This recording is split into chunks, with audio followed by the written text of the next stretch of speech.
Hello everyone. Since President Trump announced sweeping tariff started on February 4th, we'd like to give you an update since what has been going on. I think in my last video I tried to describe that President Trump had announced tariff against Mexico and Canada, 25% tariff for each of these countries, 25% for Canada except energy sector. But since at this time they have put a pause on this tariff against Canada and Mexico, they have given 1 month time for both these countries to initially work out all the differences if they can come up with any kind of resolution and come up with an agreement. Since then, President Trump also issued tariff against steel and aluminium. He also mentioned that they're going to be going to introduce 25% tariff against autos, pharmaceuticals, and computer chips because there has been a lot of trade imbalance between United States and various countries where United States has been buying more than what the other countries are buying from United States, creating big trade balance. I also actually described, what the countries where the largest trade gaps are, trade imbalances against different countries. And President Trump also mentioned that he's going to be putting it a reciprocal tariff, meaning that United States and America will charge to other same amount against the other countries. If other countries are putting tariff similar amount, they're going to be United States is going to be applying similar tariff against those countries.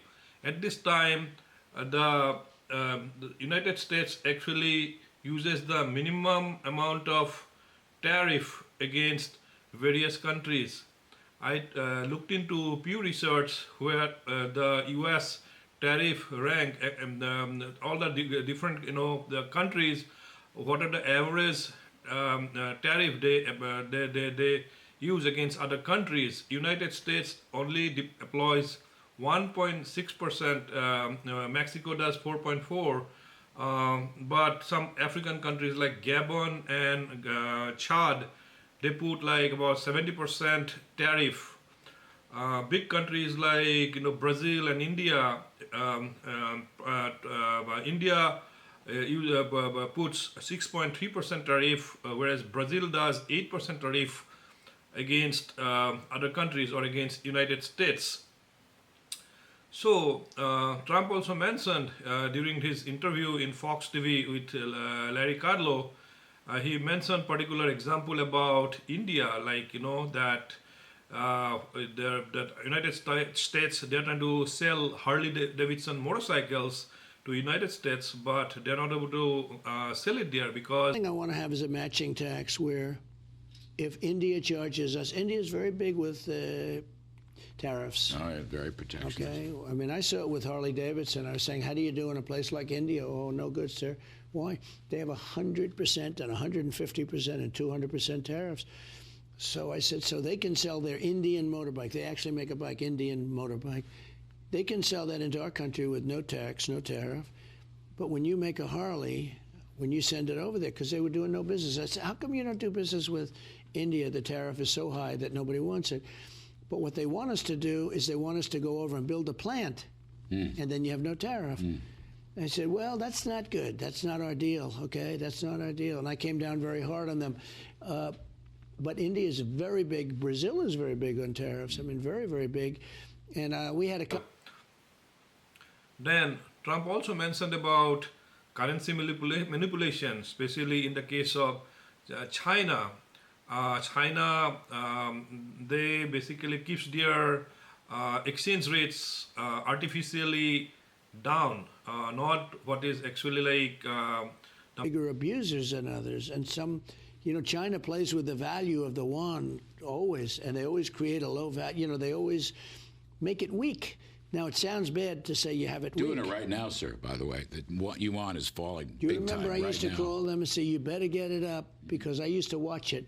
And what that does, it's a little counterproductive. It sounds terrible for China, but they make a fortune. Yeah. They make it almost impossible to compete. I speak to Caterpillar, I speak to these companies. So they lower the value of their currency, and it makes it very, very hard for American companies to compete. So what do? They go to China and they build these big plants, these massive plants, and we lose all the jobs over here. And I used to be so tough on China and other countries. And I'd say, look, if you're going to do this, we're not going to do business. We'll go cold turkey if we have to. We're not going to do business.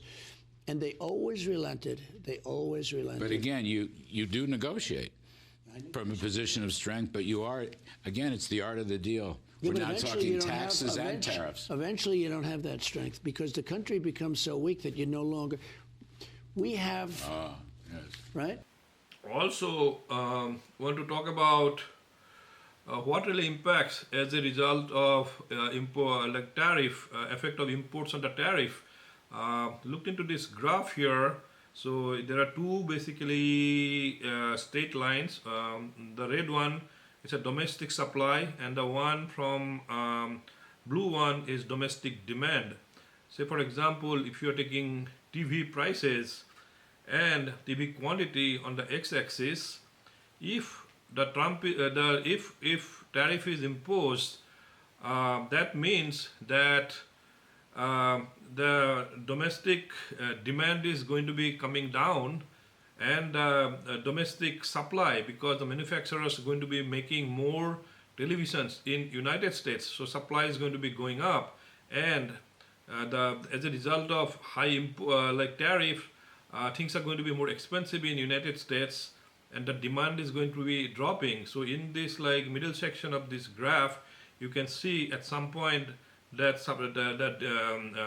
domestic supply and domestic demand, they're going to be meeting at this point, meaning the demand is going to come down and the prices are going to be going up, and there is going to be more manufacturing in United States. And there has been a lot of analysis that has been done in terms of what might be happening if Trump suddenly increases huge amount of tariff.